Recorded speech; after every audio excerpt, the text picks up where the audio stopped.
This stream contains fast-flashing images that may affect viewers who are susceptible to photosensitive epilepsy or other photosensitivities. Viewer discretion is advised.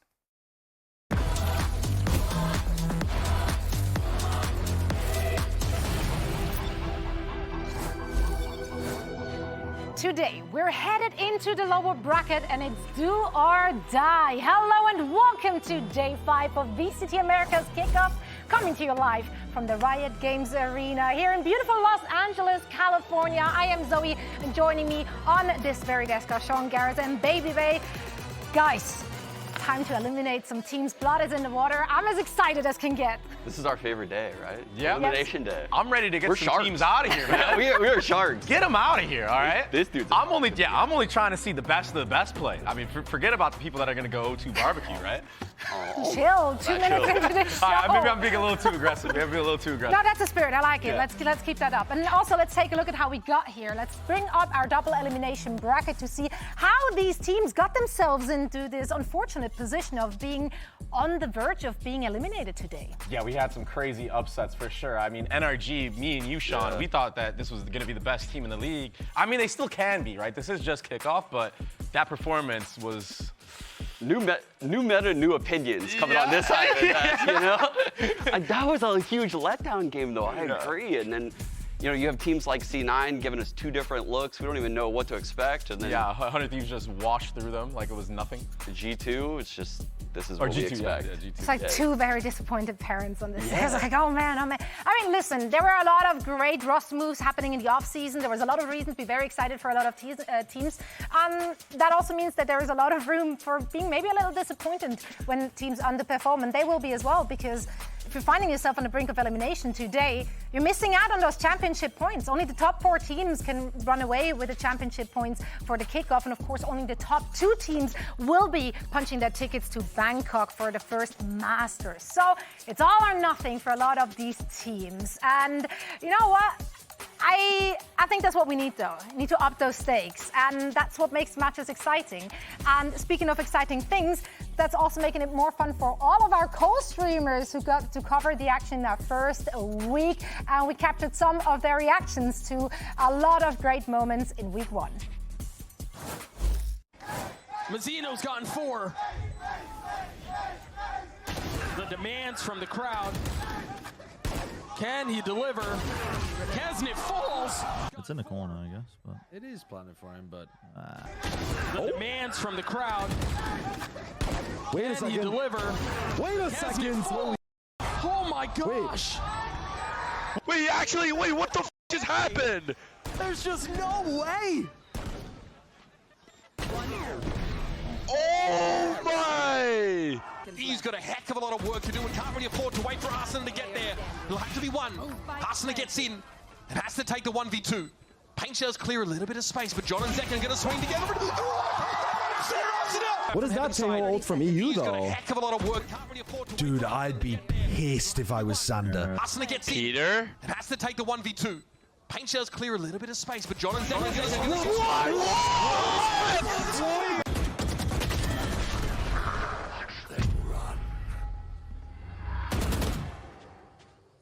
Sam said I'm gonna do it myself. He said I'm gonna do it myself. He's only able to find 1, and expecting well. the second. Now the team committed. Oh my goodness. Oh no, man. I was scared too. They don't know.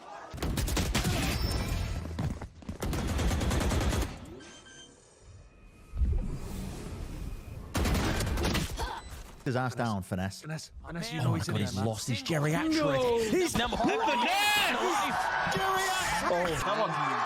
Acho que é match point pra Sentinels nessa série. pra sempre. Tá. Puxa o Zequinha. And joining us now is a co-streamer you're all very familiar with. Don't worry, we got someone relevant, not Sideshow or Bren. It is, of course, Tenz. When you just walked up to the desk, you were like, oh my god, it's weird to be on the desk. How weird was it for you to be a co-streamer and like following all the action kind of on the outside looking in this year? Yeah, I mean, I think it's definitely kind of interesting and weird. I'm basically spent my entire, a little bit. I spent my entire life like playing the game, so being here now, being on the desk right here, it is strange.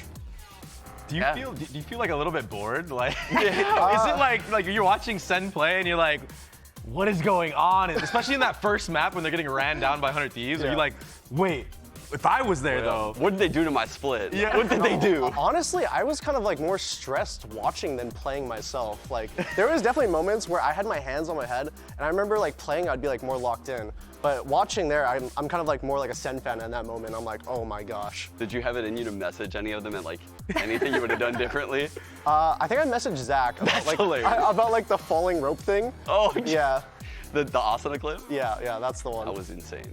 I mean, those clips were crazy, by the way. We were laughing in the back. They couldn't hear us, but even he was like, wow, that's pretty brutal what they just did after that.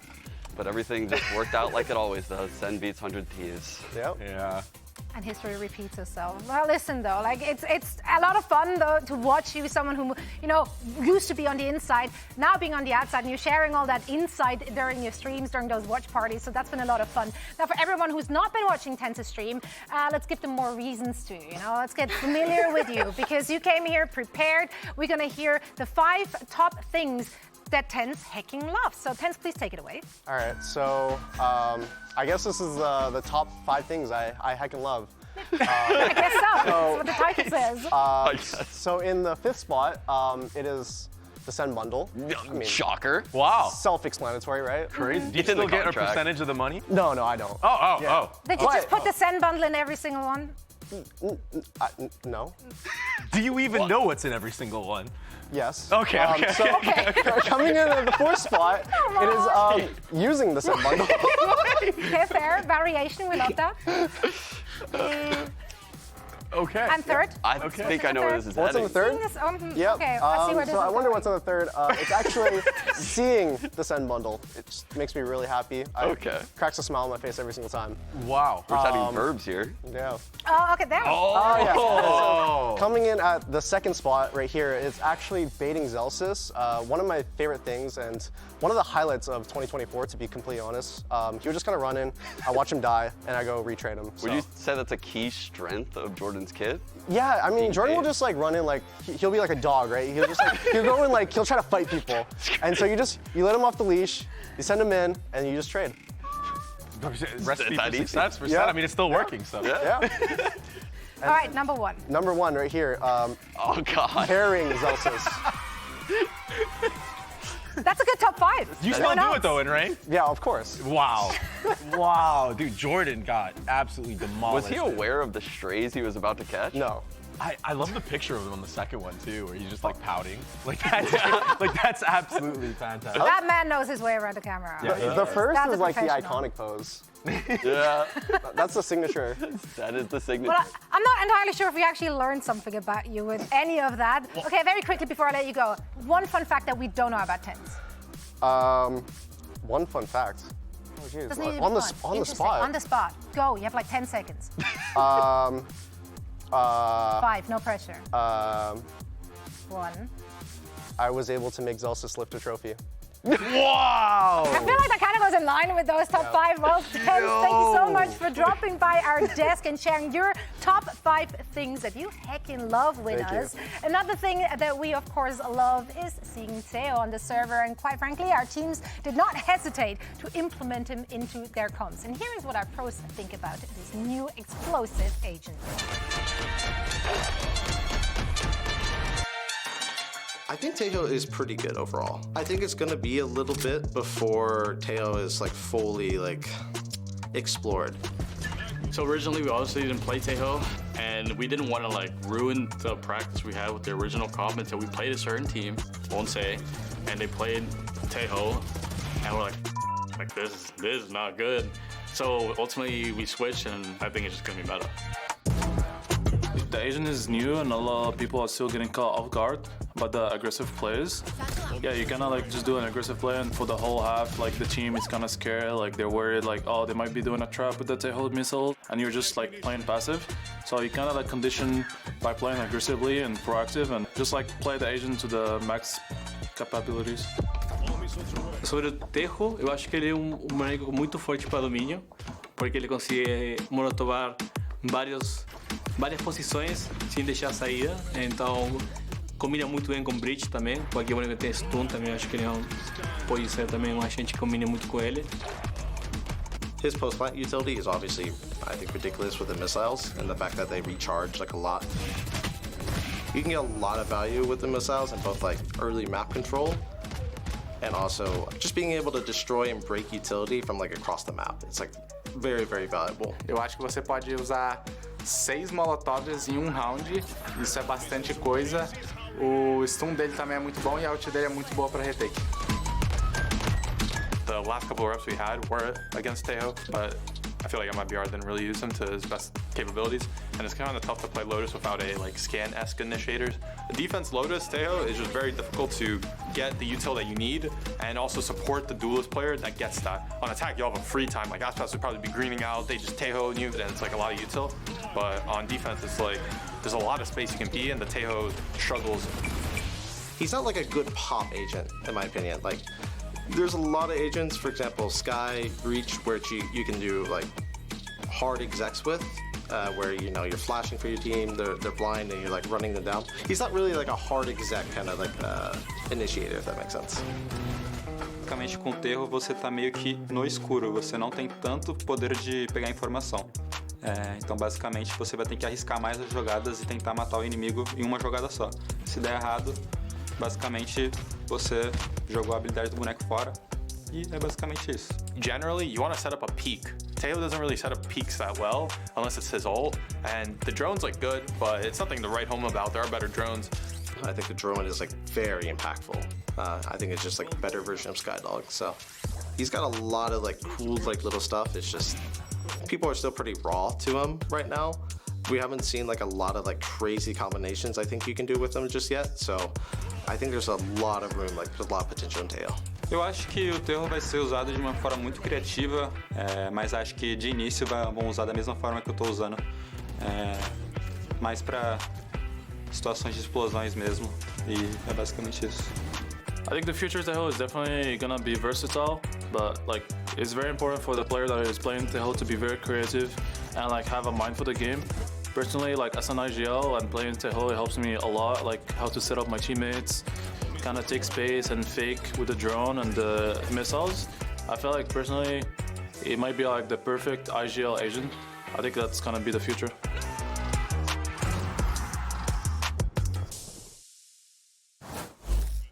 We saw 8 matches in week 1 and the debut of all 12 of America's squads.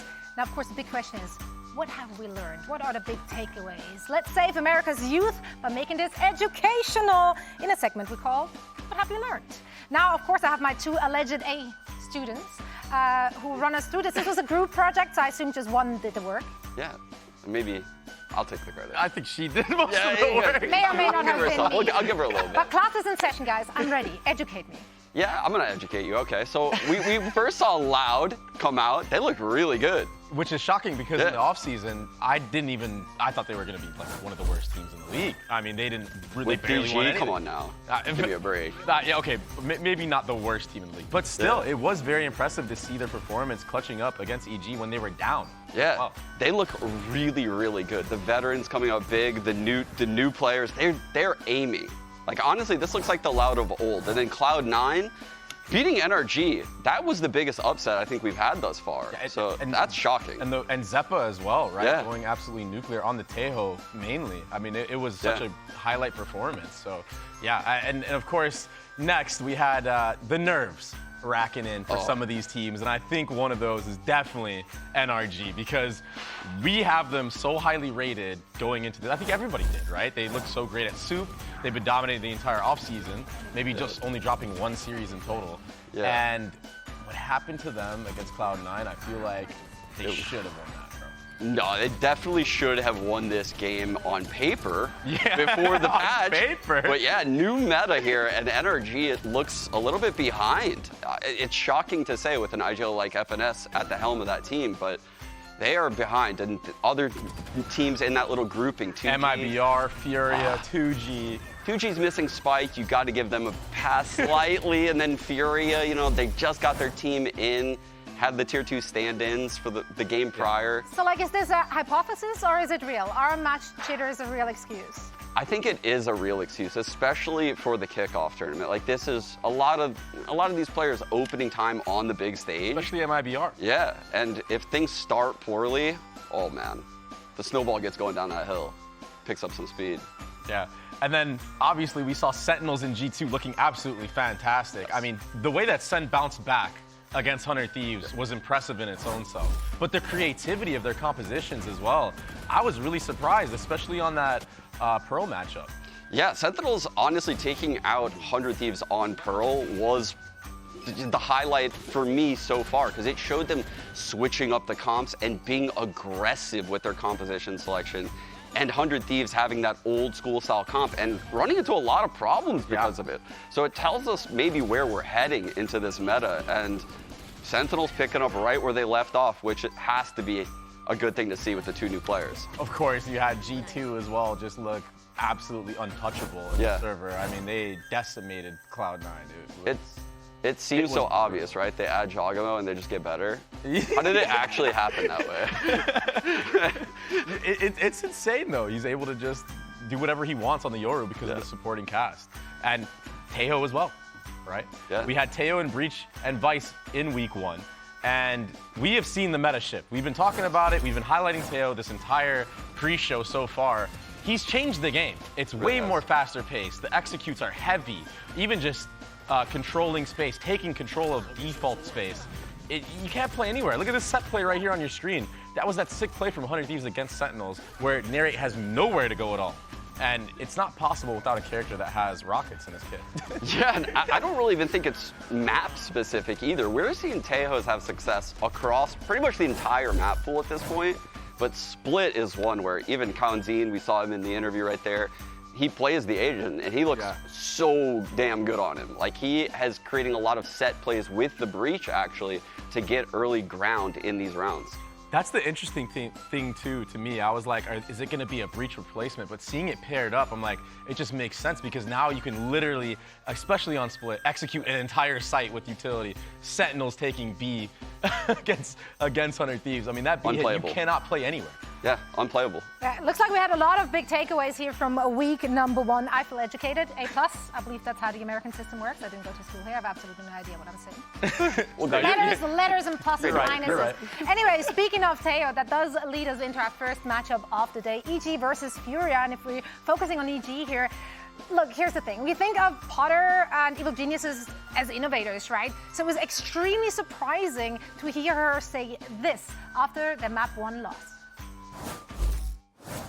Potter, what from your end could you see was plaguing the team, or maybe even divulge what was going on in that last time out? Maybe a little bit of first match jitters for sure.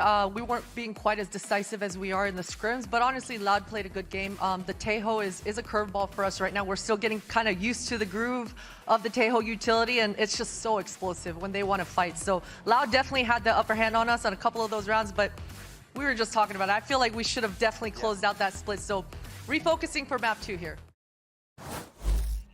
Yeah, that's what she had to say after that map 1. But it's just mind-boggling because we're talking about EG here, right? Yeah. And quite frankly, in theory, on paper, they should have been the better team. They were the better team, but then they didn't press their advantages and they didn't close it out. Why is that? It's and I love how Potter, as the leader figure of this team, falls on the sword like that. Takes accountability for that loss.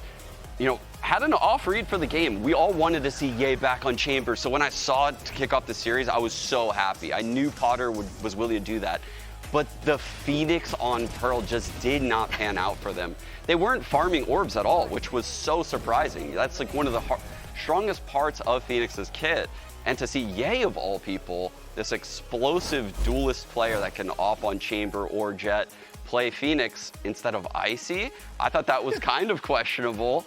And it just didn't really work out. Let me just tell you that I have some experience playing Phoenix against your team, buddy. And that is not an easy thing to do. I definitely should have taken a page from that notebook and probably played the Jet instead on Ascent back then. So yeah, I mean, it's not an easy thing to play Phoenix on this map. We've seen mainly teams succeed in APAC doing it, which is a completely different play style than in A. I mean, it's a lot more dually, a lot more aggressive in its own respect.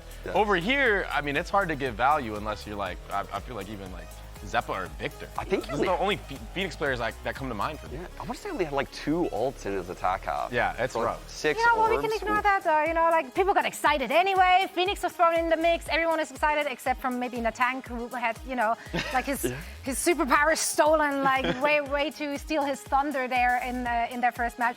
Him on Chamber was fun, and I think we have a good reason to file a claim with the We're Back department for El Diablo. Is he back? Are we back? I think He's gotta so. be back. He's back. I actually think he's back. I'm not even trolling at all. Like it's so easy to say that and be on the hype train, but just watching him play, he's very in tune with all these new agents he's playing. We saw him Vice in the offseason, Chamber again, Phoenix. We know he can play Jet. We've seen him on like Viper and even Initiators recently. So I think he's just leveled out his kit, and having a coach like Potter, she's going to find the right spots to put Ye in. And I can't wait to see him play more Chamber actually moving forward. Yeah, and get more and more confident in this system. And I think that's the biggest thing, right? Is the system in place? I think this is a hot take. I don't think he ever left. I just think that the systems that he had that helped him succeed were not there. And I mean, we saw that in Bleed, we saw that in DSG. And it was just very, very evident. We know Ye is skilled. He's a world champ, man. I mean, he was untouchable in a meta. So to see him work on his agent pool as well during this whole time and not give up, that's the most impressive thing to me. Would you say like a star player like Ye, you know, he has a tendency to overextend maybe at times in those teams in the past where it wasn't as cohesive? Compared to like the old school Optic days with FNS and these days with Potter. That middle phase, he didn't have the cohesiveness within the team. It could really feel like that because he understands the pressure on himself, and he might think that he has to be the one to step up because he is that guy on both those rosters that he was on. DSG, oh, we get to play with Ye. Bleed, oh, we get to play with Ye. It can kind of feel like that's all the pressure on your shoulders, and you have to be the one carrying the game, but you cannot 1v5. You also don't have to, because quite frankly, we've seen firepower on this roster. Looking at Nature, for example, not just an IGL. He was, you know, a fragging IGL. Yeah, I'm definitely bullish on Nature. I got to play some off-season tournaments with him 2 years ago in which we won. We won like a Team Liquid Invitational. And instantly when I played with him in the server, I not only felt his impact in that department with his mechanical skill, but he's a very smart guy. Like, he is very intelligent about the game. It's really easy to bounce ideas off. He wasn't even the IGL when I was playing with him, but he was mid-rounding phenomenally. So it's not a surprise for me seeing him on this roster doing really good now in his second year in EG. And speaking to that, I mean, I had a dinner with Derek in the offseason, and he told me the boot camp that Potter put this kid through last year. Oh, yeah. Just every day, just one-on-one sessions with Nature. This is how you should be leading the rounds. This is what I want you to do on this protocol. This is what went wrong yesterday. And Derek was like, I honestly felt so bad for him. Every day I would come in and he would be in the one-on-ones with Potter. Superman told me something similar. He's working so hard to get this thing down. Yeah, I think he's done a great job so far. I'm very happy for this EG team. I think that they're going to be a really strong force to be reckoned with. 100%. Sure. Well, they have to turn it up today because this is an elimination match they're facing right now. So there's plenty of players on the server we want to see click some heads. One of them, their duelist, Icy. So let's hear what he had to say to dry it ahead of today's match. Hey guys, I'm here with Icy from EG. And Icy, I feel like some people might have forgotten, but you're actually coming back to Evil Geniuses now on the main roster. And I want to ask you, knowing already and being familiar with Potter's system, how does it feel to adapt, and do you think that you've adapted to his new system again? I think I'm adapting for sure. You know, coming from the reserve team, it's pretty like a surreal feeling to go to the main team and actually play on the big stage with them. So, you know, it's fun playing under Potter, and I'm looking forward to our future games. And something that we noticed in the first match was that you guys were struggling a little bit with the Tejo that Lab was playing. So now that Furia is playing, or seems to be playing more center composition, so does that give you confidence about today? I think we're confident against like either comp, I'm not gonna lie. Against Tejo, you know, I think we had some like rough games in the first match against Loud, but I think against either comp, Tejo or not, I think we're feeling confident, and you know, yeah. All right, thank you so much, Isaac. Good luck. Let's shift gears now to Furia. They weren't... Okay, so here is the thing. All right, I don't even want to talk about that first match. They got gifted. They got gifted a victory by the Super Sub team in week 1 because they couldn't make their first, and YFP. Yeah. Gotta mention them both. But yeah, so they got gifted that dub. But the Brazilian roster, who arrived just 16 hours before their match against Leviathan, they could not get the same magic rolling. Yeah, it's difficult coming off of like a plane trip like that. That's excruciating. That 16-hour flight is no joke, and to have to play, you know, probably the same day that they got in, or even the next day, you're jet lagged, man. And we saw it in the server. Sean, we had a lot of words to talk about when we were talking about this team because it looked like a shell of a team that we saw in the offseason. Yeah, and they have the players. That's the thing. Like, Heat, Khalil, MW0, these are fraggers. Havoc back on the Duelist. I have high expectations for Furia. I know that sounds laughable almost, considering what we saw last year, but they have the players to do it this year. And I'm trying to wash away what happened in their last game because of that flight. I know, You man. have to just wash it away. That cannot count against them. It was extremely disappointing. And I kind of feel like they kind of were just thrown into the ringer there, too. It was. Like, I feel like maybe... But does jet lag make you lose 50-50s? Is that our excuse here? I mean, it definitely could. I use it as an excuse back in the day. Come on, man. Jet lag is a legit one. It is. I guess it is a legit excuse. I mean, because when you are taking these 50-50s, if they go your way, it is round winning at times, right? And the thing is Leviathan, though, when I did talk to them after, specifically Tex, he did say, like, yo, you thought we were going to lose that, bro? Because I voted for Furia? Yeah. I was like, come on, bro, you're out of your mind. We knew they were just flying in. So I think that Leviathan, knowing that, they went for more gunfights than they probably normally would have against them, understanding that they will be a little bit, you know, slower in the reaction time. Yeah, because it's not just one day for the flight. It's getting ready the day before, the day landing. They moved to a new country and so everything. it's like you have 3-4 to days take that they into didn't consideration. play probably right before the game. It's brutal.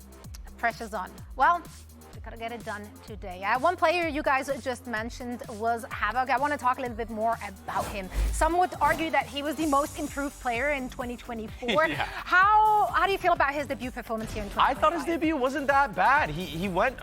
He was the only one I think that was positive in first kills, first deaths for his roster. And in this clip specifically, because I casted this game, I was even saying it. Yo, he's stepping up to the plate. He understands what's going on in the server, and he was the one that was engaging in a lot of these first fights.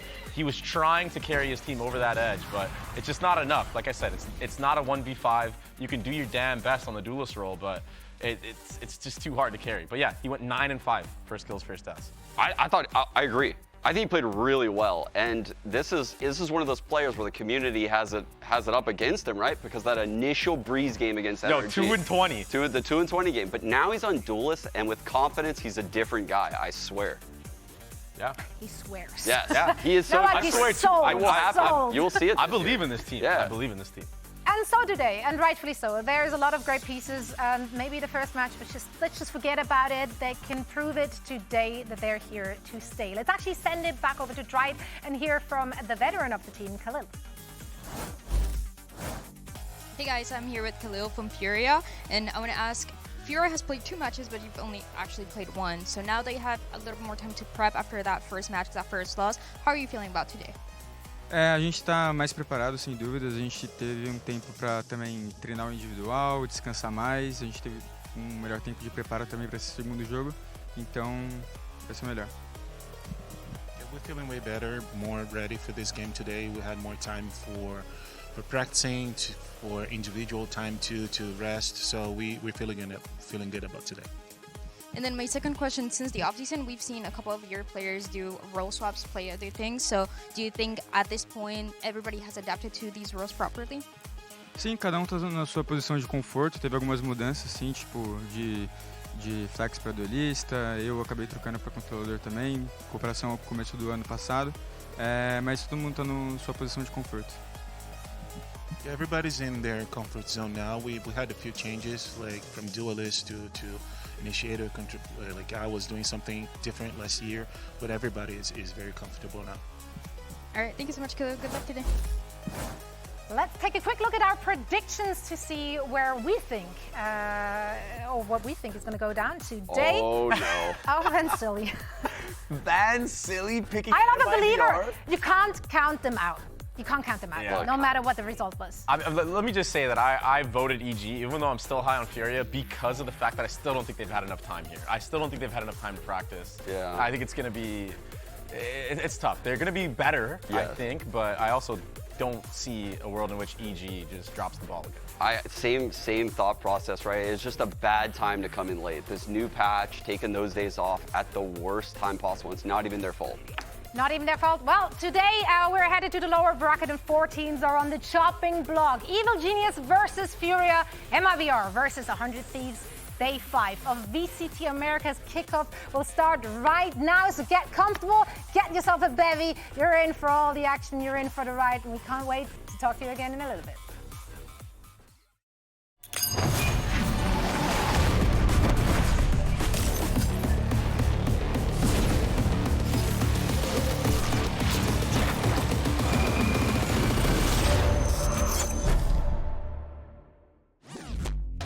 I think Furia would be a really interesting one, just simply because Furia right now, I don't want to say they're the best Brazilian team, but they're definitely like top 3, maybe even like top 2. O Kalil já vai pro desarme. É o Dimon agora, os jogadores dentro da Smoke. Vai, Kalil! Sinto que eles são um time bom, são novos, mas um time bom. Tem o EA, eles estão jogando bem. You see the double up from Loud over towards the heaven side and a fault line to herald their arrival. Yay has to set his feet. Has to navigate this one, and Yay is back! They're very, very strong, and obviously they showcased that in the last tournament that they played, so I think it'd be really interesting to play Furia. Sim, com certeza a gente consegue ganhar deles, assim, sem dúvidas. São players com individuais bons, mas a gente vai ganhar deles. Riot Games Arena, it's time to get started with the first elimination match of Kickoff. Let's hear it for Evil Genius Tenz! Eyes on me, stand back. Time is now, stand back. Match against Loud on paper. One could even argue they were the better team. We saw so many flashes of brilliance. Loads to be excited about, but they dominated rounds and did not press their advantages. Yeah, Potter rocking the year 1 uniform. Oh man, just coming to win, dude. The VCT jacket. That's some vibes right there. Yup. I actually like their new jerseys as well. And you know what? Someone that I was talking to as well was Superman about how they lost. He said, dude, we just threw. Yeah. Like, that's straight up what he told me. And he said today, we're just going to focus on playing our own game, and we have El Diablo. I'm not even kidding. That's what he told me. It's shocking. The Pearl game is truly shocking because I believe EG won both the pistols in that game. Yeah, you know how hard it is to lose? On their map pick with a Phoenix. It's just a rare off day. E para enfrentá-los valendo a viga, façam muito barulho pra Furia! Right on, the Brazilian squad, they did impress and surprise us with their off-season performance. Unfortunately, those new pieces did not slot right into their first main stage game here. However, this time, not dealing with jet lag. Hopefully. Surely, more time to prep. It's going to look good. Yeah, it's going to be a brawl today, I think, because this is the type of team that's willing to take the fights against Ye, and Ye is going to be asked to hit some shots if EG wants to win. I think Furia will be warmed up coming into today. The cohesiveness, it might be missing because of those days off, but they'll be shooting for sure. Yeah. Definitely going to see a lot more 50-50s going their way. But from the side of EG, the reason why Ye was brought into this roster is for that exact reason, like you said, to take those 50-50s. He's that Sentinel player, that Plage duelist that can win those head-to-head fights against most of the players in the server with how methodically he clears these angles. So it's definitely going to be a banger matchup for sure in terms of the mechanical skill. And Heat's going to have to step up big here. I'm not going to lie. I just want to see Potter's Fracture again this year. Yeah. From that old school EG run where she literally set the meta with a Sova. Yeah. I'm just ready for her to bust out some weird agents. I just don't expel Phoenix on Fracture. I mean, that is a map where you can farm a bunch of orbs. Yeah. Like, I talked about this with Poise back in the day. Yo, would this cook? She's going to reinvent Fracture right now. All right, let's take a look at our map set to see where the teams are taking us today. Let's go. Wow. Oh. Furia picked it. Wow, and you know what? When I'm looking at these maps, Abyss, Fracture, and Lotus, I kind of think that EG may have the upper hand here just because of how Potter has innovated on Fracture in the past. And I feel like Abyss for Ye is like a playground for him. Do we see him back on the Vice? Dude. From the offseason? That's what I'm saying. Like, I think that EG looks so good on these maps. And yeah, you know, Havoc is going to have to try to do his best on this first map of Abyss, but I don't know if he's going to be able to do it against all this utility and just the weird stuff that we've been seeing from Is EG. there a Potter P.O. box I can mail her and request a Ye chamber on Abyss? Because I know, after watching G2, right? The chamber on Abyss goes crazy, actually. And Potter would cook so hard. Please. They're ready for the agent select, so maybe you're getting your wish here. We'll see right now. They're busting out. Astra. Okay. Not They the put Timber. nature on the Vice, a complete switch up. Very interesting. Very, very interesting. I guess, you know what? This does give a little bit more freedom to Ye, though, to be able to maybe go for a lot more duels, because even if he drops, you still have the Omen to pick up the slack. Right? Yes, and then here we have just the vanilla comp, the solo Omen, and like you were saying with the double controller that EG is running, it frees up Ye a lot, especially on the Astra global util. He could be anywhere. And on a big map like Abyss, he's gonna find one-on-ones on Astra. And that's exactly the type of situation you want a player like Ye in. Yeah, and I'm really worried for Furia here, because we know Potter. We know how much preparation she puts into these teams that she plays against, not only her own team, but the enemies that she's going up against. And she's able to game plan very well and fill what the gaps are of the defensive side of teams. So I think that Furia, I don't think they've had much time to change anything on this map. I think it's going to be hard for them moving forward. I don't know though, it's such an open map that comes down to aim. You know, first blood goes your way. Things can really easily snowball because the defenders get locked out of the site, and all of a sudden the post plant's almost unwinnable. And this is a nightmare scenario for a team like EG, who has a tactical edge, in my opinion, in this matchup. I think the pick is questionable, and it could leave some openings here for Furia. Yeah, that is true. They're gonna go for these engagements no matter what across the board, right? I mean, and I'm looking at one of the rookies, the Sentinel player specifically, because he had a pretty rough showing, right? But he can really do some damage in the server on this Cypher role, and we saw him do that in the off season. Yeah. He was popping heads left and right, taking a lot of those 50-50 engagements that we think of Ye doing. So I wonder if they're gonna clash at all, or what's gonna happen, or maybe it's gonna be nature versus Heat in the long run. Yeah, Heat is actually the latest in the Duelist to Sentinel pipeline. Yeah. He went initiator route first though. Yeah. Yeah. Now he's he on can the do it Sentinel. all, Yeah, apparently, right? Apparently, this guy's insane, and you know his mechanics are nearly unmatched in our region. So I think he's the perfect player to put on the Senti role for this squad. Yeah. Just to give everyone watching a quick update, we're experiencing some tech issues on the stage. They're investigating, and as soon as we figure out what's awry, we will head right into the action. Sean, which player are you keeping your eyes on, or no, just on for this one? Oof, that's a good question. I think Havoc is actually probably the player to watch. I don't expect Icy to have to put up a lot of numbers on the Jet on the other side, just because of how Potter runs her systems and what she asks out of a player like Icy. Havoc, on the other hand, on this base comp with single controller, will be asked to do a lot. He has to put up numbers. There's not going to be a lot of misdirection with double controller. It's going to be spearheaded by Havoc with initiator util behind him, and they will rely on him to get those kills in the first wave of hits. Yeah, and if history repeats itself, I mean, he had a great performance against Leviathan, even though they got mollywopped.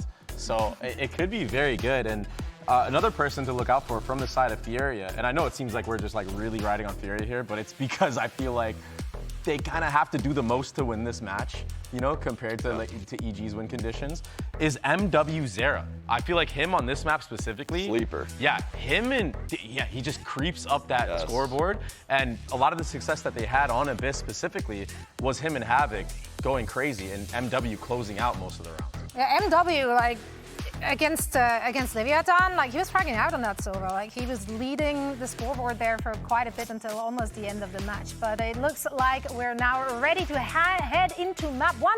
So let's send it over to your casters. It's everyone's favorite Zoomers, Mimi and Ender.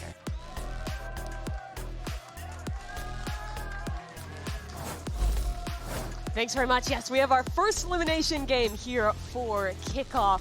And it's two teams that honestly had pretty high expectations in the offseason compared to what we saw last year, and both now in a bit of a tough predicament. Yeah, they each kind of had their star signings, right? Whether it was Furia picking up Heat, making that role swap over to Sentinel, Ye, everyone's favorite, you know, once upon a time absolute GOAT of Valorant. But already we got to see him bust out the Chamber the other day. Now he's going to be on the Astra of all things. Which is crazy. This feels like such a good Chamber map. He has already entered into the Potter system, which is your star players play literally everything. We're loading in. It's time for your Samsung match start. Load up fast with Samsung SSDs. And we're going to be jumping onto Abyss here. Brand new map for these two teams. Hadn't seen them play it just yet. Furia's going to be opening things up with a bit of a B mid-split, while EG have left that B side rather open. It's 4 players ready to fight into A main with a Paranoia. Yeah, just a deep arc rose for a retake setup on that Vise.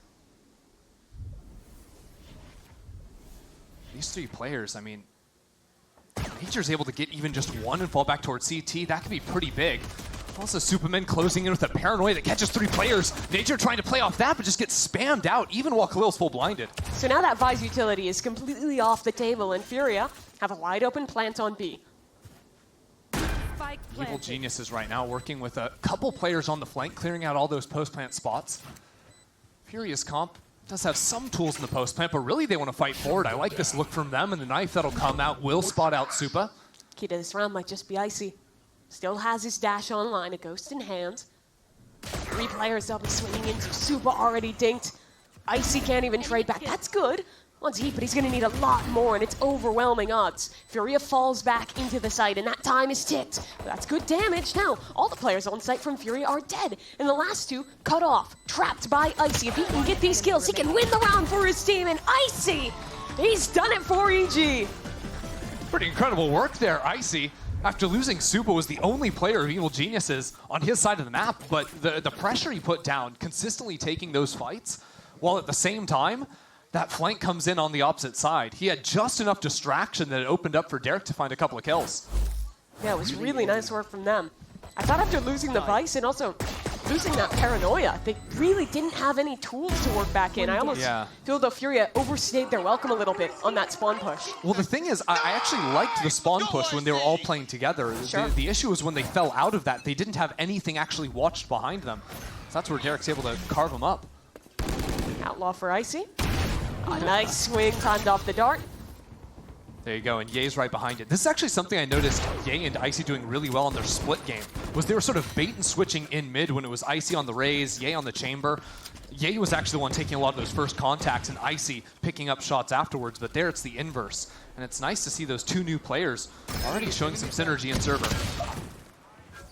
You saw that Astra pick for Ye, and you got pretty excited. I think a lot of people would feel it was a miss to not have him play on the chamber or even the Vise on this map. Why were you so excited about him on Astra? Honestly, I like double smokes ideas on this map. I think on defense especially, it basically means you can have a permanent one-way over towards A lobby, which really shuts down that space, especially because Furia are playing not a really like go hard exec at you comp. This is a pretty basic comp that we're seeing with some strong tools. Sure. But Astra can dodge away from, KO knives and whatnot. Havoc has a little timing here. Not so much. Super checks on it, and that's a flawless conversion for Evil Geniuses. Yeah. But also, I just think, to me, Astra is such a out-of-the-ballpark pick for EA. Because, he was the duelist player for so long, then playing the chamber and other sentinels. Astra is an agent where you have to be really aware of what's going on everywhere else on the map, really challenging your game sense and your coordination with your teammates. And that's not something you would typically say would be a strength of Ye's, because he's just so good at playing his own game. Kind of the opposite of, sitting on chamber, holding an angle with your op. Exactly. You have to go into outer space, put down the stars, do it all. What's this look for EG? 3 strong towards A. Oh, Icy's going around the side. It's their pistol again. Except this time, bringing in that little hop we saw from Chambers last week. Derek will drone up. They spot the edge of one member of Furia. Icy's going to inch forward here. Kill on the Omen would be big. Oh, the shot does connect, but doesn't have the kill on Khalil. I mean, there's chip damage now. Heat, MW, Khalil, they're all one shot to the Guardian. So here's the reaction from Furia. They walk 2 up mid, put pressure there. This drone, not going to find anything either, but I think Furia at this point have to know it's a heavier A lane. They haven't seen the Paranoia or anything, so that Omen could just be about anywhere. But if they time this breaking while regrouping over into A main, this pinch could catch Evil Geniuses while they're over-rotating back to mid. Omen and Spawn with Paranoia ready to go. They're so worried about re-clearing mid. Super really looks like he's playing Breach on this map. Nice shot from Havoc with the Guardian there. But they're still kind of locked into finishing A here. Which means here it comes. Ye's the man of the hour. He's pretty much alone on this side, and here comes Furia. Dart will fizzle out. Ye has a smoke to allow his teammates to flood in and join, but Havoc over the top, getting aggressive. Not quite finding his mark, though. As Khalil finally opens things up for Furia. Now they're all here, ready to go, and time is very, very low. This fight has to be won for Havoc, or at least to keep them at bay, and he's done enough. 3-4 Havoc. And Furia navigate a pretty tough situation there. Yeah, I mean, it was really good from Havoc initially to find that pick into mid. They were very patient, setting up the timing on that A exec there, which I think is important because you already saw the idea from Evil Geniuses putting down multiple smokes in the middle of that A site. Having these double smokes should be allowing Evil Geniuses to get these super fast floods into the back of sites, and A is going to be a consistent problem point, I think, for Furia to find execs. I think they're going to find their success when they're looking for those split hits, or really by exploiting the B side of the map.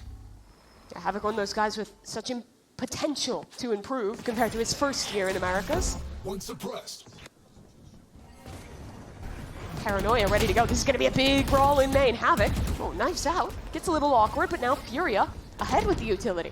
Havoc's going to take his chance to go around the side. Updraft, dash into backside. Oh, no! The knife's out! And he's gotten 2 for it! He got team flashed by Rafa! And Derek's not going to let him through. And the rest of his team is just caught off by this Vise wall and picked apart by Derek.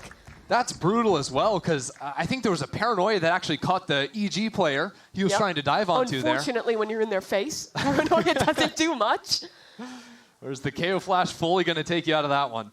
I mean, it was a cute little idea there. That was an attacking smoke they put down onto the bridge, fell off the map just a bit, then updrafted to make it a little bit cleaner of a land into the smoke. But yeah, needed to be a little bit further down for the smoke to block that one. Hello. Oh, and the TP too. Yep. Yeah, Ye's going to be happy on that stat pad. 2 free kills. Dart actually caught 3 outside A there. Oh, there's a B main walk up right now. And Khalil doesn't have anything to watch this. The Cypher util is all in mid. So Khalil gonna have to find his way out of it. And will with that first shot. Retrieving flash. Maybe anticipating a second player here, but this is good control from Furia so far. That was EG's off. That's a very key player to die early. Derek did not look left. Oh dear. Havoc has a timing, and Derek's mistake is a free kill for him. Yeah, well now the split's coming in. See, that walk over. They've been doing a good job of defaulting, breaking that. Door in mid. Shadows. Supa has a potential to pinch here if he TP's up. It looks like he's going to be too late. Keep your eyes on Derek's backside. Put under a lot of pressure. Suppress will come in. Derek's been spotted. A little bit of spam as well. Now flash over the top of sight. He's going to have to jump on out. And he just barely makes it through. His teammates are going to be very late here. They've split up on the flank, but Supa's TP'd past the trip. And no one's going to hear that. So now this 3-pronged approach from Evil Geniuses. They just need one player to successfully find their way in. They're just going to group up with Derek. I'm starting to become a problem, though. Furia has some good crossfires, and the flank is spotted. Supa still needs to get something done, and his Paranoia misses. Now a 2v3, and it's desperation for EG. Derek, the only one who could hope to salvage this round, but he's already low. Time's against him. And it's a double swing from Furia to close the round. This mid control from Furia has been working out really well for them. Again, you'll see at the start of rounds, I think it's usually Heat going in from the left side of bot mid, throwing out a cage, a camera, breaking that door, so they can creep up and get those quick splits into the A site. Because really, Evil Geniuses should have pretty dominant control over the A space with their smoke cycles for main, with the bodies they put on that side of the map, and I think it's a good choice from Evil Geniuses to change their tempo and fight into mid to flush out those players. 4v4 in mid. Supa's going to TP into his own smoke. A flash likely going over the top to aid. Yeah, it's from the Vise. In goes the flash. Swing is good from Supa. That's a spike on the ground, and Supa's had enough. He'll escape. Can't get all the way back. He's going to dip in for another go. Through the smoke, spots ahead, but Havoc's the one to win it instead. Now Furia recover their spike and reset this round. Yeah, a little bit even, all things considered. Hunters, Furies for both of these teams in the post plant. It's really surprising how empty this B site has been consistently for EG. Furia have not found the opportunity to go for a lurk or anything like this. As a matter of fact, just going to time out this drone in mid, and then maybe scale off the back of it. EG are re-walking mid. He's here, but not looking the right way. Tejo needed to. And that's the spike. Yeah. Khalil nowhere near his ult. Has to recover it himself. Has a little bit of time to work with here, though. Ye's going to take that first contact angle from far back. I think he can just grab it and dip away. But running to B will be telegraphed. He might actually want the fight in mid. It might be his best chance at getting a 1v1 post plant. Will they give it to him, though? Slow walk up. Ye spots him. I don't think he suspects Nature. No! He was ready, but can't find the kill. And EG shut things down on the mid-aggro look. Yeah, I really like that. Superman teeping into his own smoke there, trying to peek out. I think they had a Vise Flash plus a Sova Dart comboing those two abilities. I've liked how active Nature has been with using his arc rows. He's almost always putting it forward, immediately recalling it, repositioning it, sometimes even just leaving it on a site as a late reindeer tool. Yeah. It's been pretty versatile coming through from him. And I was going to combo that with the idea of, like, actually playing this Omen. EG have a couple of different dive tools, so they can go for these active pieces on retakes or in the second half on attack. Blade Storm for Havoc. All 5 members of Furia in A main. And off that knife, they're just gonna go, go, go. Paranoia up, Havoc has his kill in heaven, but Icy trades out, dodges out from the Sova ult, and he does it again. And because of that Vice Wall, no one was able to scale through. Hold on, what is he doing? Bro is making noise, jumping in, throwing the cages, really trying to sell this fake while the rest of Furia are completely out of here. They're going all the way to B and no one's home. He gets away with it though. He escapes and it's a race to B. But Nature's gonna beat them there. Hard to say if Nature actually wants to fight this though. Evil Geniuses will know this is a half buy from Furia, so they don't want to risk giving over a rifle. Nature has one Thorn left to use. Could be a good stall tool, but I don't think he's really in a position to use it. Yeah, he's really just playing for one and out here. Get some info. Furia might want to contact through. Clear back sight here. There go the Thorns. And Furia have one up into heaven. Yeah, that teleport from Khalil. Hasn't pushed into the smoke just yet, but with the drone going in, might look to follow that one in. Fury in a pretty good position. I mean, they're going to drop the null command. Evil Geniuses are going to have to take their guns in this with no util. MW has a dart. Read fight available off of that, but the whiff from Khalil, that's tragic from the Omen in heaven. And now things become all the more difficult. 2 men left on site. That's one gone from Icy. He has been so clean to start this game, but he's got to do more. Up above, Icy takes one down, and out to 1v1, but the hat's out. Heat's low, and Icy tries to run him down, but Heat's just better. Icy had to go for that timing. If he waits, if he goes to the spike, he could go above him, he could go left, he could go right. But at the end of the day, Heat was ready for it. Just barely missed that timing, throwing out the hat on that one. Get the nice little over-the-shoulder action. Looking for the jump peak, just wasn't gonna cut it there. Yeah, Icy had to kill him on those first 2 shots, but 5 HP is just a heartbreaker. So EG called their first time out of this game. So recall the first match they played against Loud. They were in control both first halves. Go in, up, at an advantage. It looks like they're going to close out. And then it was kind of second half crumbles that lost them that series. I think they lost the first game 8-4 in the second half, then 7-4 in the second half, just slipped away right at the end. Definitely going to be a focus of Evil Geniuses. Keep those early advantages coming, but just find a way to close and carry that through to the end.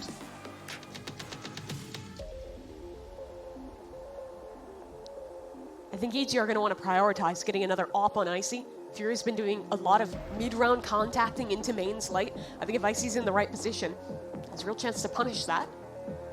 Yeah, I agree, especially, just finding those different angles into mid. Even just, like, posting up on A main as well, and then having your team rotate into mid to fight it out. The few times EG have looked for those mid refights, it's been pretty good. It's kind of funny watching Superman play the Omen like it's a breach, standing in spawn with the Paranoia ready. That's Credit a shot. to MW, though. That's a shot. It always feels like it's that guy's year. It always feels like he's just around the corner from the greatness that his talent makes you expect. A lot of faith on Icy here. Guardian in his hands. But for the first time ever, Furia are actually just execing B. Finally, I mean, they did so much conditioning onto the A site. Usually not a site that teams are execing a ton. Usually B site is the one that is completely paper. Easy to exec into. And, well, now for the first time ever, Furia realized no one's actually played this site ever from EG. Yeah, they're always just throwing this retake wall, stopping a forward fight. There'll be a late flank coming in from Evil Geniuses. Right now, Heat's holding for it, sees a shoulder, taking his time on that, but really nice baiting is going to get net Ye a kill. That Guardian actually got juggled over to Ye.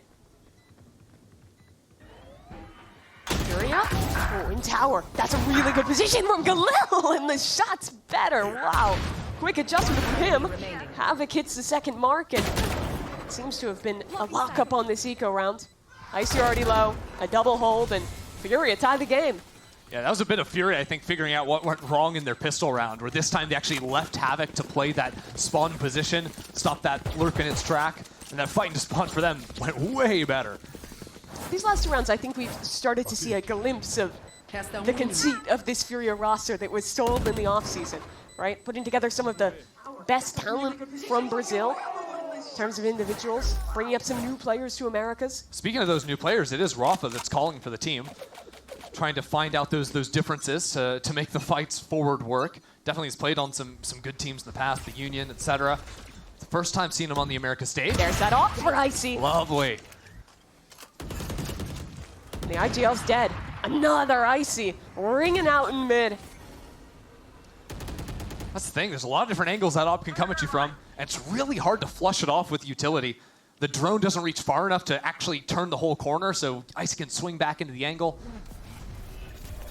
KO Flash is not really going to reach. The trouble with an op in mid is that you're going to be forced into these sites that have either the Astra or the Vice anchoring. Supa would have heard that teleport, even if Nature was paranoid. So everyone's ready for him to flip up into heaven.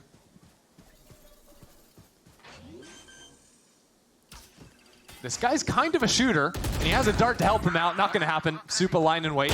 Oh, it's awkward in mid. Derek Wow. gets the better of Heat. Yeah, EG just got everything there. They kind of waited for Fury to run on into him. Every single fight they took went exactly their way. MW just getting toyed with a little bit. Icy on top of that one. And the op will be picked back up. That's going to be a constant problem for the rest of this half.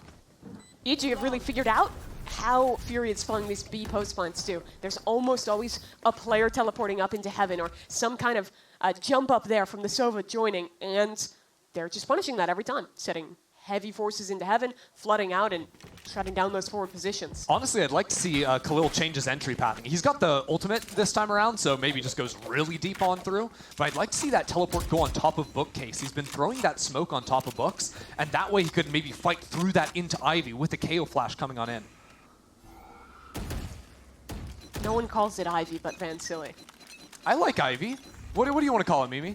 I don't know, you started doing that in ranked. I guess you can make a catch on. I think Van's a smart guy. I think he deserves some credit there. He was cooking with Ivy. Big round for Furia here, one of their last gun rounds they'll have in the half. You can see, though, what that op in mid has done. It means that there's no default breaking of that wall. So that A-split is a little bit less threatened.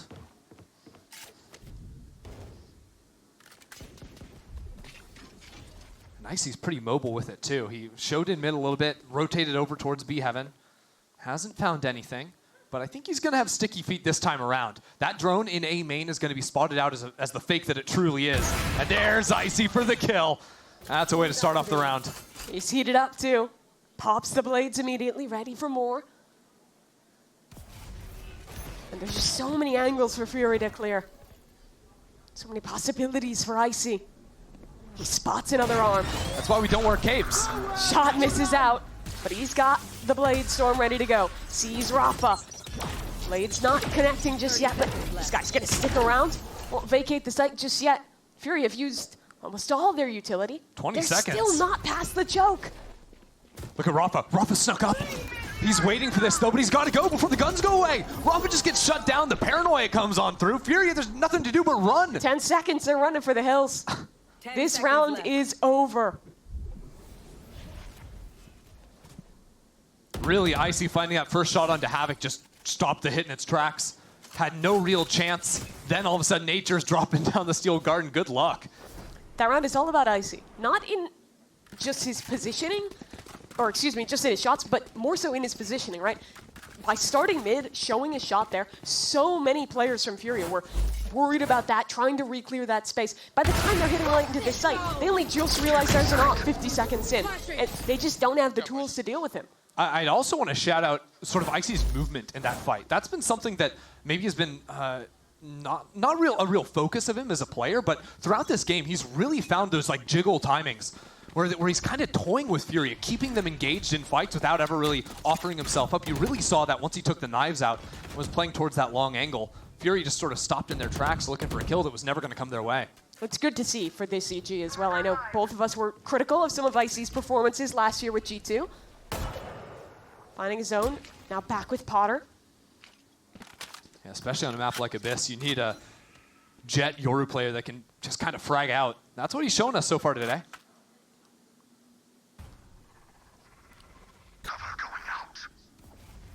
Very slow beginning for Furia.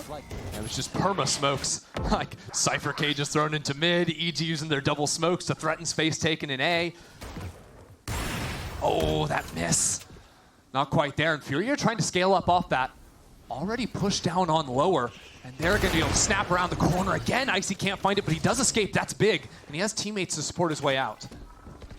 Yet again, Rafa has gotten past. Has a pinch with the team. That's a paranoia into tower, but Derek's going to reply with a Hunter's Fury of his own. Defense is here. Molly coming in, but Supa has to help his IGL out. He's dipping for now. Doesn't matter. Good enough to get that kill on Rafa. Yay backside pulls down the suck, but he doesn't have a gun out. That's going to hurt him. And with Havoc jumping up on top, Furia in firm control of this site. The last two players from EG were late to join up with Derek. Icy still very worried about something in mid. That's good for Furia. Time will continue to tick, and this flank from Heat becomes all the more potent. And that's Derek dying. EG, very lethargic in this one. They don't really have any tools but that Arc Rose to even get back in. It was just a complete takeover of mid. Because Icy couldn't find really either of those kills, it was a three-way split into the A site. I don't know what you're supposed to do against that. EG were just out of position because of what went down in that space of the map. But Icy giveth, Icy taketh. We complimented him last round, but you have to criticize him this one, that those missed shots likely lost EG that round. Yeah. Their whole game plan for mid control was the operator. It would have been different if they'd had more players on the A site. They could have, in response to getting split on, fought harder into A main. But when it's just Ye and he's playing backside with very little information, you're just kind of cooked out of the entire round. And it's good on Rafa, because again, Rafa's the one going all the way in deep. He's the one calling that split, coming on in. He's the one taking that space without really any fear.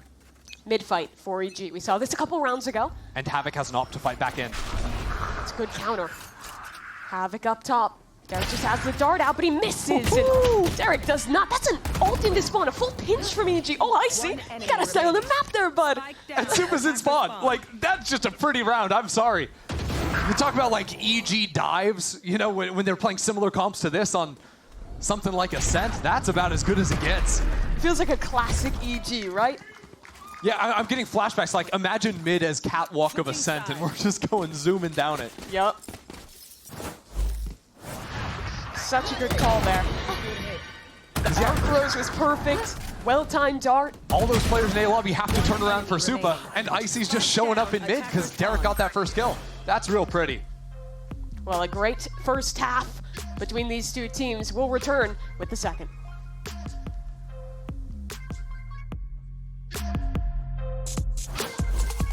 Ooh, stuck paying for that old phone? Don't be. You know, at Verizon, we'll pay off your phone.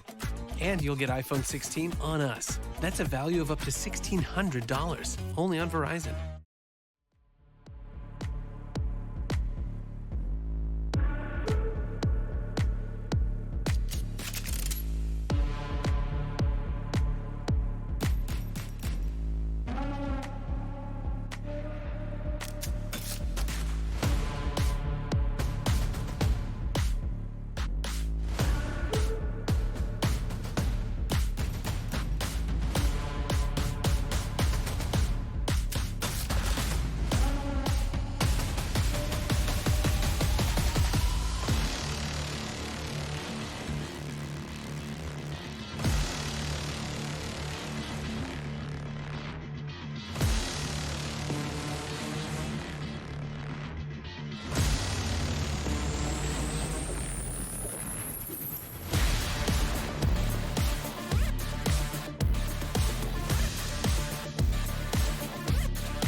Furia trailing by 2 at the half here, but looking a little more alive than in their last showing. And with a comp that I think could look pretty good on defense. Yeah, I agree. I mean, this is your classic comp coming on in here. Let's see what Heat is able to do on the Cypher. Heat, of course, making this role swap over to the Sentinel role for Furia last year in Americas was an absolute demon on flashes on Initiator for Crew. But week 1, it wasn't the hottest start for him. Wasn't really in that playmaking role, so we'll see on defense if he's got a little bit more in store. Be a mid-fight to start us off. Yeah, Furia gonna send it. Super. Oh, spots him out, gets away.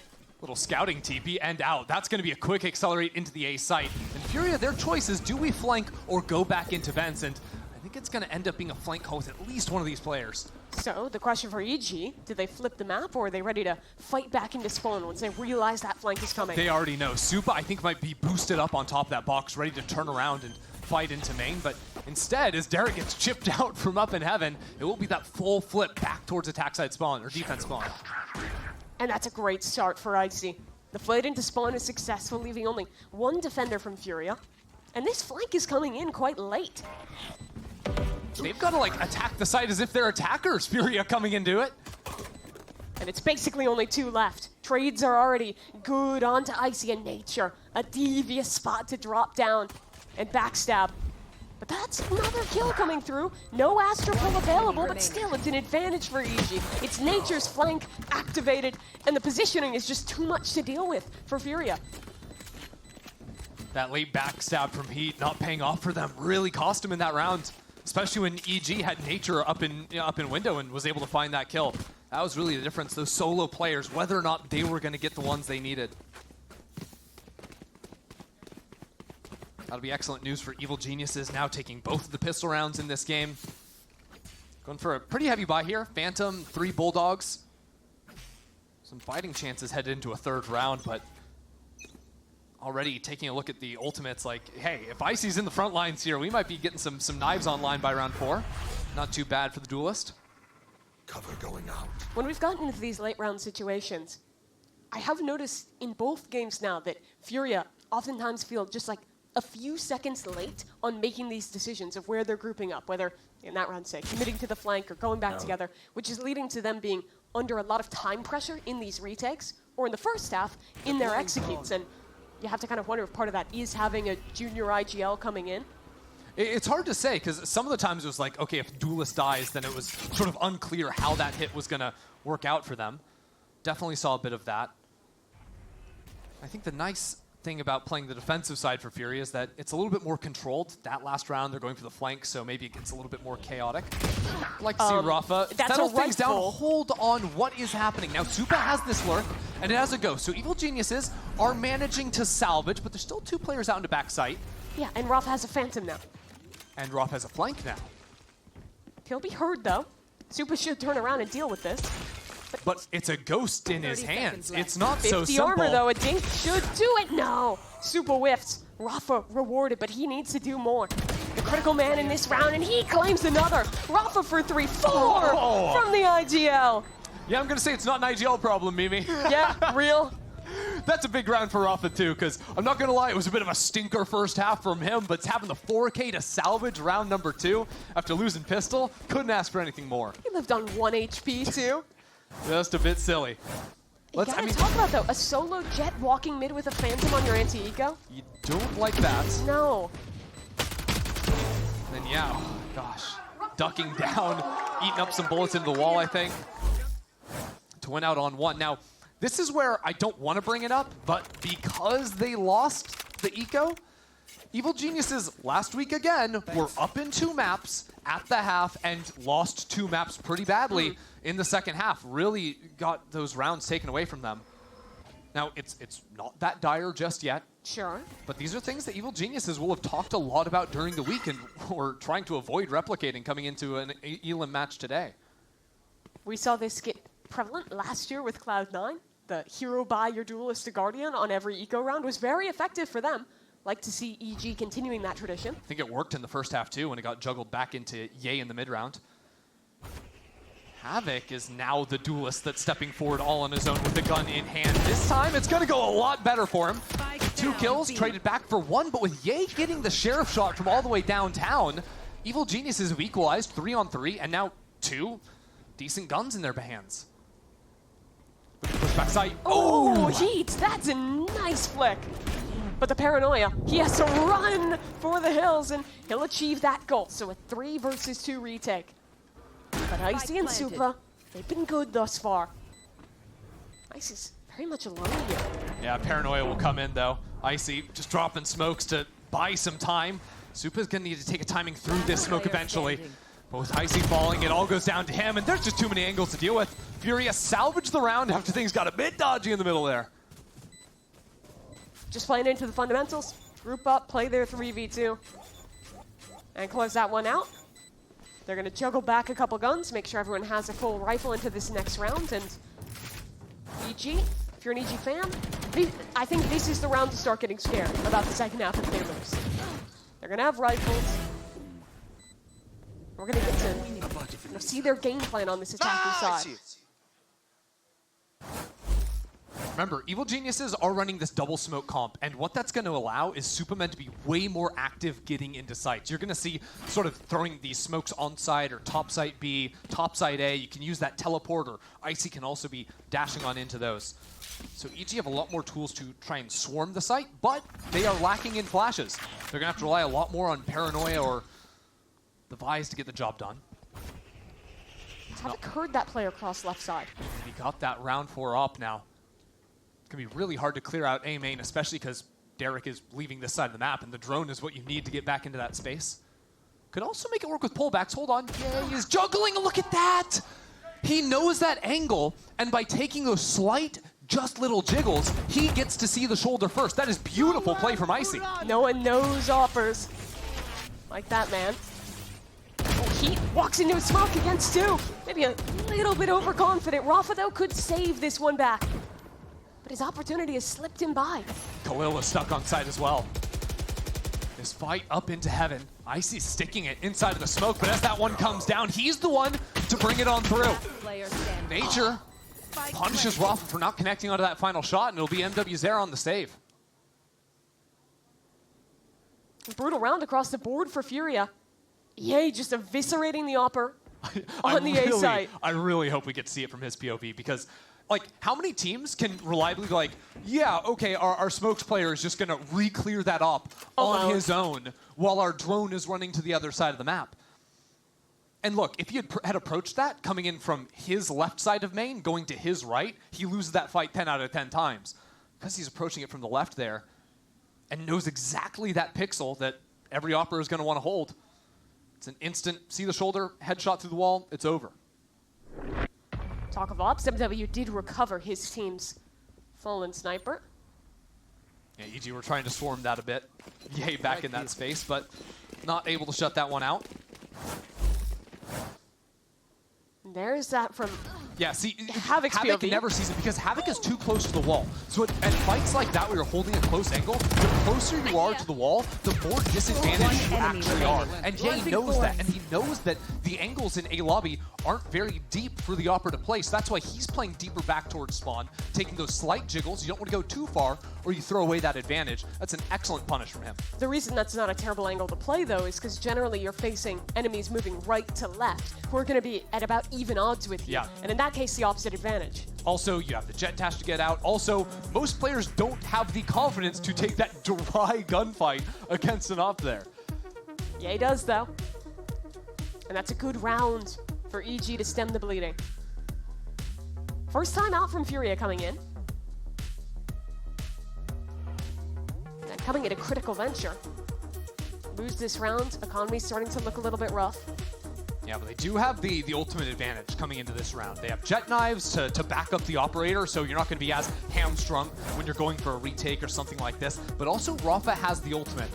I think it's important for him to sort of call for the team, like, are we using that ult to sort of shut down a hit early? Are we trying to flood retake on the opposite side of the map from where our jet might be, for example? What that's going to look like is Cypher and Omen play over towards the A side. We can shoot off these tripwires. We can use the jet, the KO more aggressively into mid or over onto the B side, and look to flood out into A with just less players on that side of the map. Ooh, interesting camera actually placed by Heat into mid. Try and get some contact down into bot mid. It's right above the vent. And what Havoc can do is sort of swing off of that camera's... Oh, it's underneath, excuse me. That's actually just to spot the walk up.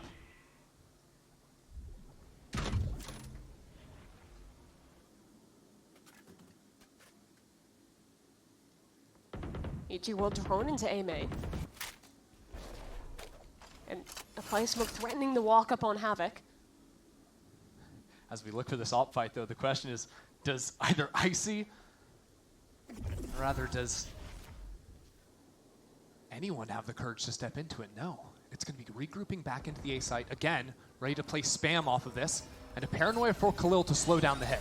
Rafa's out of range with the null command, so this is all about the anchors. And the dart, it wasn't broken. That's a dad backside, and Icy's about to overwhelm Khalil. No! Whoa! Khalil's good for it. 2 kills on his own, but the trades are sublime for EG. Derek has just been nasty with it. And Rafa never even popped the ultimate. He's just waiting here, seeing if EG are going to overextend. They do, but is it an overextension when Derek is shooting like that? LCQ Derek looking back in this round. Rise, Derek, rise up. MW spotted. Derek swings in. Now a 1v1 against Yay, and Aster's the safe hands for that round. That was a pretty round from Derek. I mean, that site hit in general, you know, Khalil from backside got a lot of kills, and the paranoia really staggered Icy from the rest of the team. But I have to say, Icy was able to boost up over the paranoia, almost have a chance to get that look back in. No.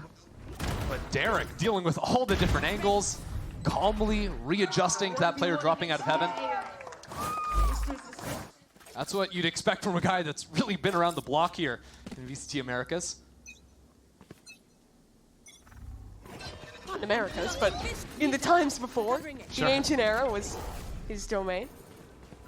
Asterwall into B. This is going to be a bit of a quicker one for Evil Geniuses. Yay has the off in the Astra's hands. It's a dive in from Icy. Heat playing inside that cage. He needs to shut this down if Furia are going to hold on to the site. Cage to fall. Heat to find it. Quickly traded out by Nature. And the rest of Furia are going to take their time. This op is so powerful in a post plant now. A little bit spooked about a potential flank to come in. But there isn't a flank coming. And with that paranoia coming in, Ye will turn his attention back to aiding his teammates on the site. No, he's still just worried about this flank. And his teammates are alone. Doesn't matter, because Nature's hitting a shot. Finally, Ye arrives, and he'll pick up a double.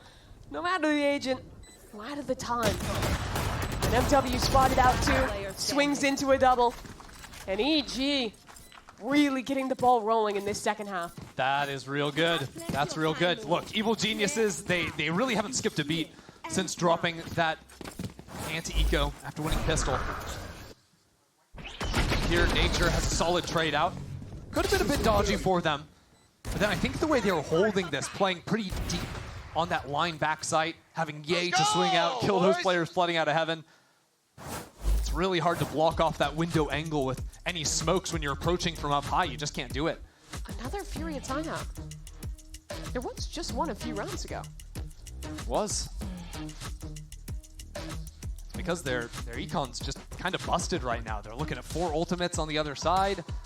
Maybe someone can have a hero rifle, but realistically, Furia have really struggled to hold on to the sites. And I think, for my money, I think it's because individual players have just been sort of stuck on site. The floods haven't been coming in fast. I mean, think how long Heat was stuck inside of his cage on B. There's 2 players heaven. No one has the courage to come through that Astro wall. Is that a pre-round issue? Should Heat actually be playing there? Should he be playing off if they have the KO ult and want to retake? Probably. But if he's playing on site, we need to get in there and support him. And the same thing over towards that A side. Yeah, Khalil, the last time he was stuck there, got a couple of kills on his own, but the flood coming out of heaven was a little bit sloppy. Derek was able to transfer on that. Furia just need a better job of playing together on these site retakes.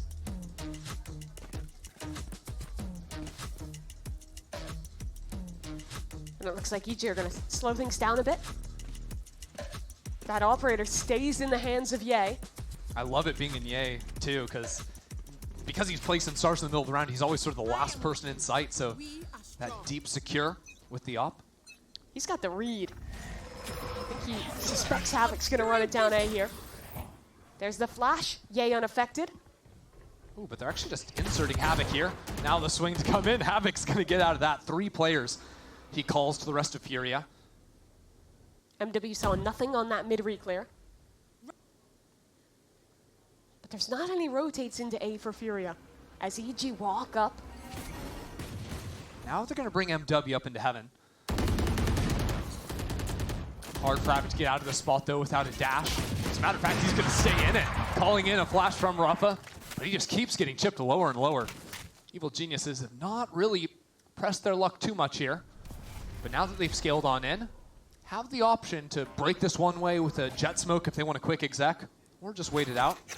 Looks like it's going to be an Astra pullback star to get the crossover. That makes it, it makes it impossible to hard hold A main anymore. Really good knife from Rafa, though. That was stalled to hit a second, but he's established on this line. If they want to fight back in, they're facing against the operator. Right there. I love this angle from Ye. Oh, he's waiting for it. That is just nasty.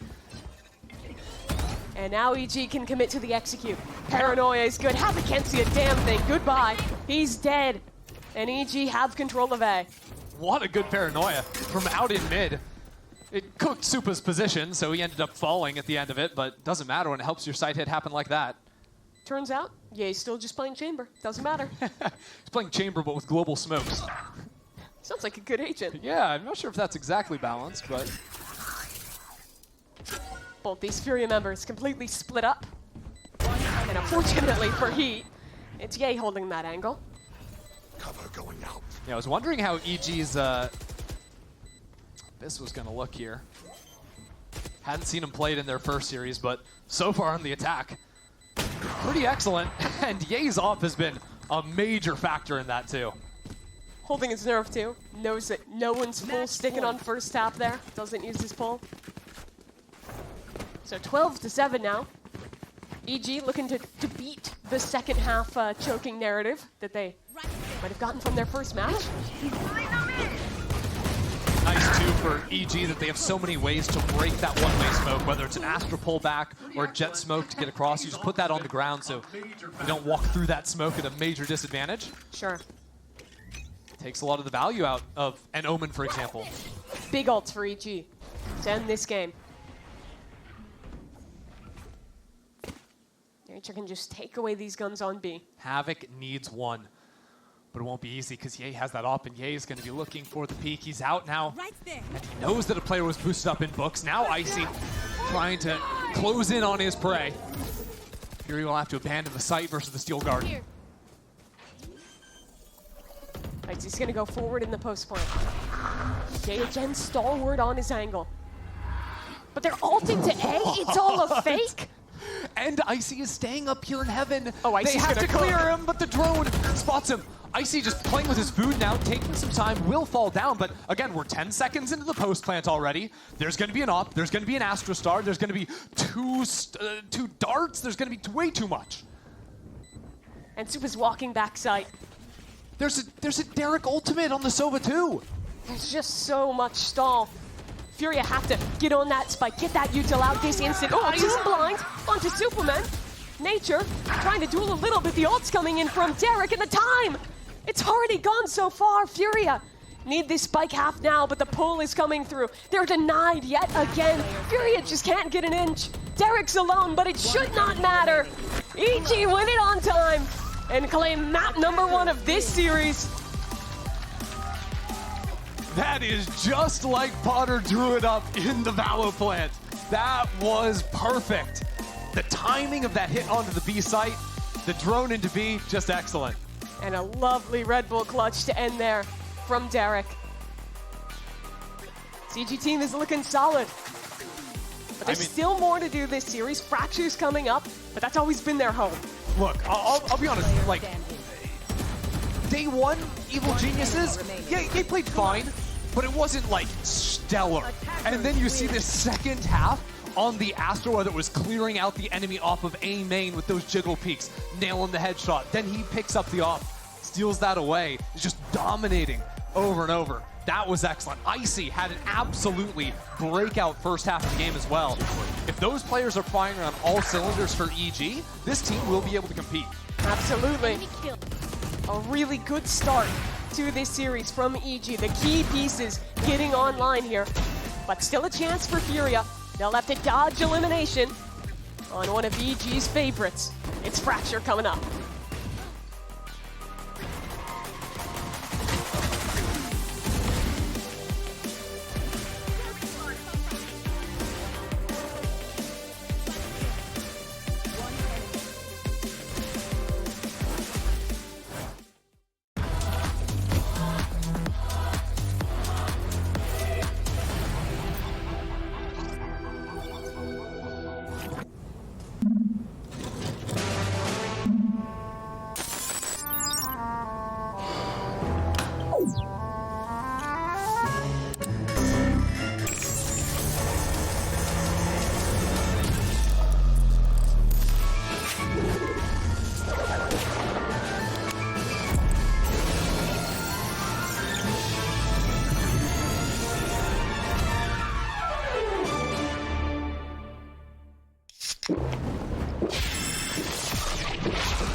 Red Bull gives you wings.